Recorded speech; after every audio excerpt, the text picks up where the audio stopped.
Hi, I'm Katie Halcrow with Power Up Prep, and I'm super excited today to take you through some tips and strategies to help you power up your ACT. If this is your first time with us, first, welcome. Second, check out the link below. There, you're going to find the ACT questions and the note sheets that you can do along with these videos. All right, so let's get those materials together, and we're going to be ready to power up.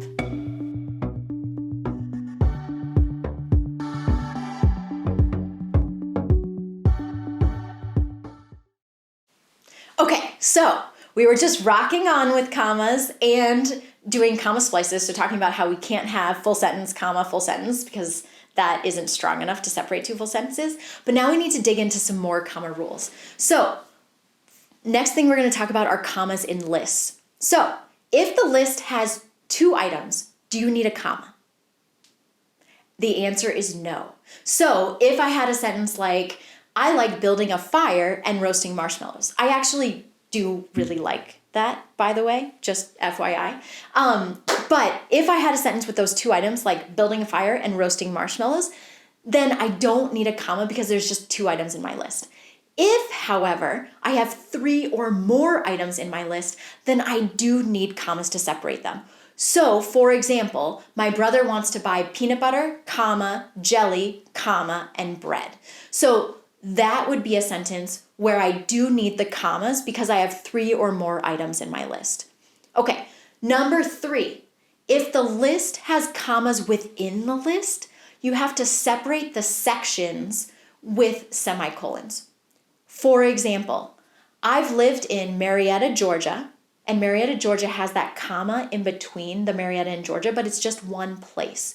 So I would say, I've lived in Marietta, Georgia. So Marietta, comma, Georgia, semicolon, Columbus, comma, Ohio, semicolon, Winston-Salem, comma, North Carolina, semicolon, and a bunch of cities in Minnesota, period. So I've shown you that I've lived in those different spots.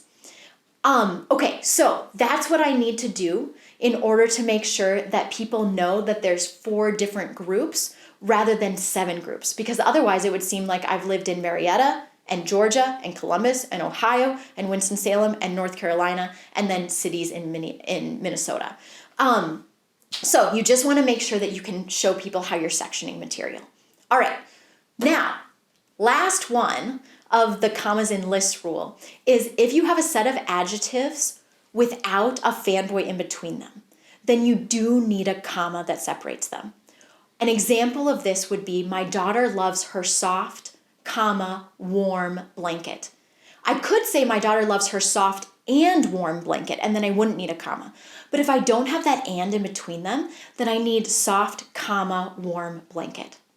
Okay, so as you can tell, there are lots of comma rules. And the test loves them. They love to test commas. So if you see commas in answer choices, these are things to remember. But the other thing you need to remember is to trust your ear. When you're in doubt, read the sentence softly to yourself. Like, obviously you can't yell it when you're in a test, but read the sentence quietly to yourself or under your breath and listen to see if you pause or take a breath. If you pause or take a breath, you're probably going to need a comma there. So again, remember, comma hugs are king. Test loves to test comma hugs. The ACT loves to test comma hugs. They are going to ask you about rocking on with commas. They're going to talk about commas in lists, but trust your ear. Make sure that if you hear yourself pausing or taking a breath, then you probably need a comma there. Okay, let's practice some commas. Thanks so much for watching. I really hope that this was helpful. If you have any questions or comments, please don't hesitate to leave them below. We love to hear from you. Also, if you like what you see, hit the subscribe button so that you won't miss out on any of our curriculum or other tips and tricks that can help you power up your ACT.